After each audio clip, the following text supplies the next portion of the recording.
Selamat pagi Bapak Ibu dan saudara yang kasih Tuhan. Syukur pada Tuhan kita telah diberi anugerah untuk menikmati hari yang baru. Dan memulai hari kita kembali saya mengajak untuk membaca serta merenungkan firman Tuhan.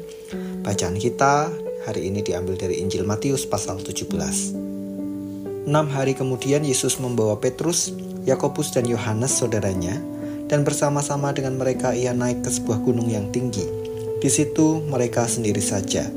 Lalu Yesus berubah rupa di depan mata mereka.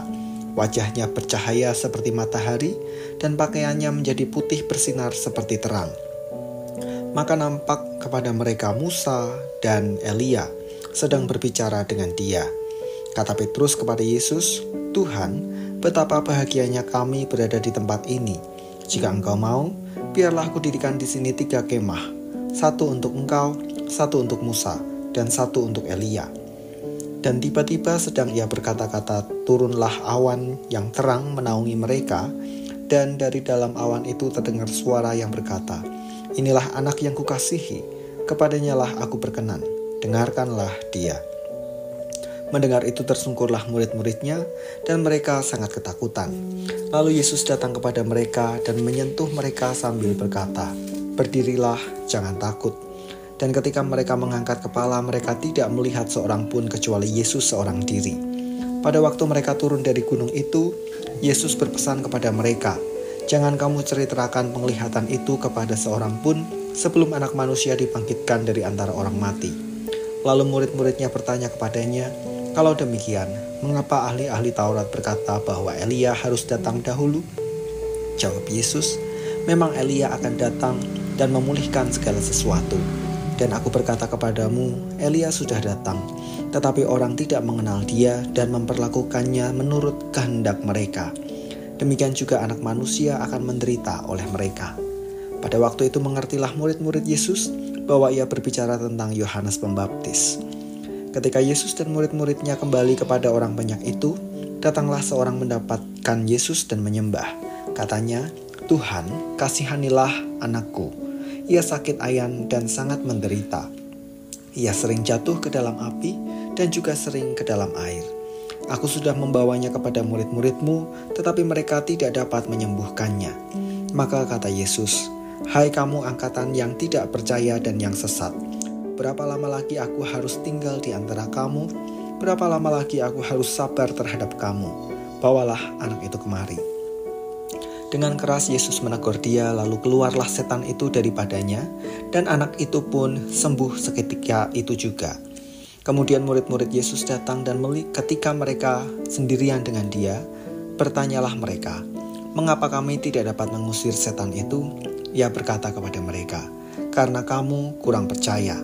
Sebab aku berkata kepadamu, sesungguhnya sekiranya kamu mempunyai iman sebesar biji sesawi saja, kamu dapat berkata kepada gunung ini, 'Pindah dari tempat ini ke sana,' maka gunung ini akan pindah dan tak akan ada yang mustahil bagimu. Jenis ini tidak dapat diusir kecuali dengan berdoa dan berpuasa."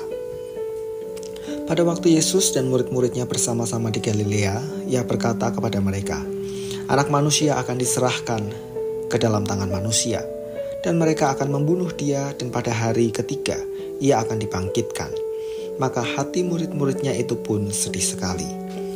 Ketika Yesus dan murid-muridnya tiba di Kapernaum, datanglah pemungut bea bait Allah kepada Petrus dan berkata, "Apakah gurumu tidak membayar bea 2 dirham itu?" Jawabnya, "Memang membayar."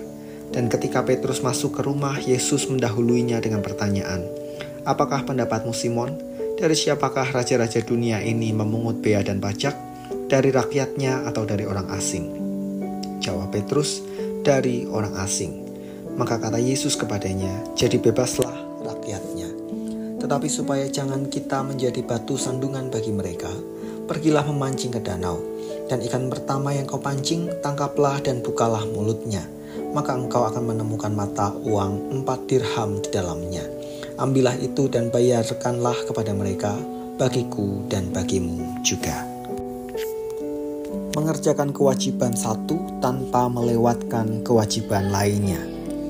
Peristiwa transfigurasi, yaitu ketika Tuhan Yesus berubah rupa dan penuh kemuliaan memiliki makna penting dalam tradisi Yudaisme.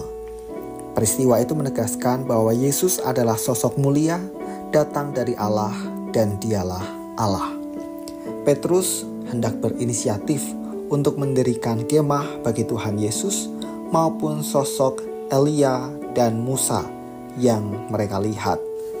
Namun suara dari langit menegaskan alih-alih membangun kemah, mendengarkan Tuhan Yesus jauh lebih penting.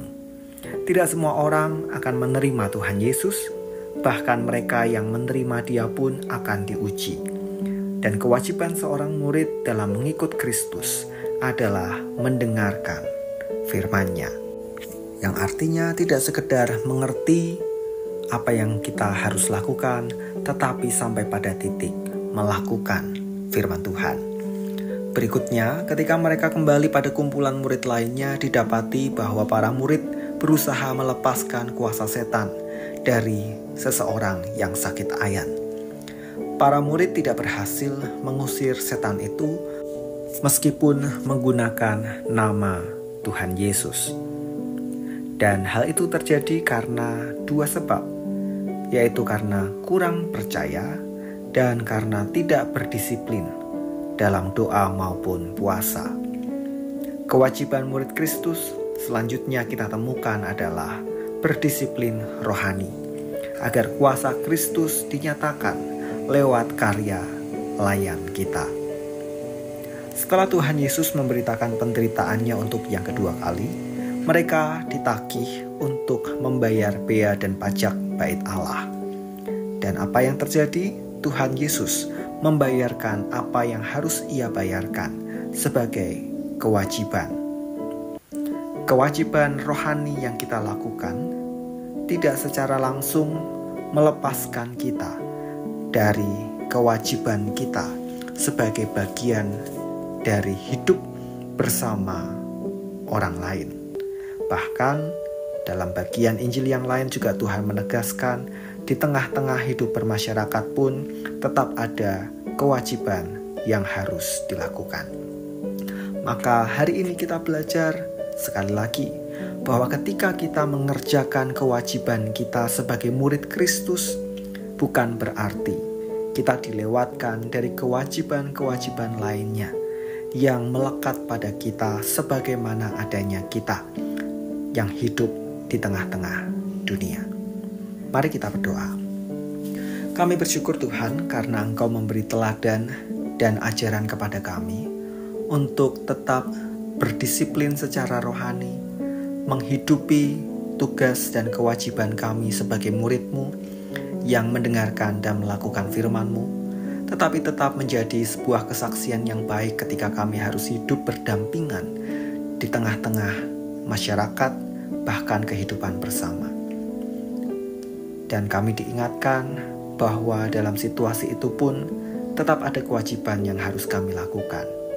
Kiranya Tuhan menolong kami agar kami setia menghidupi setiap kewajiban yang harus kami kerjakan sebagai murid-Mu.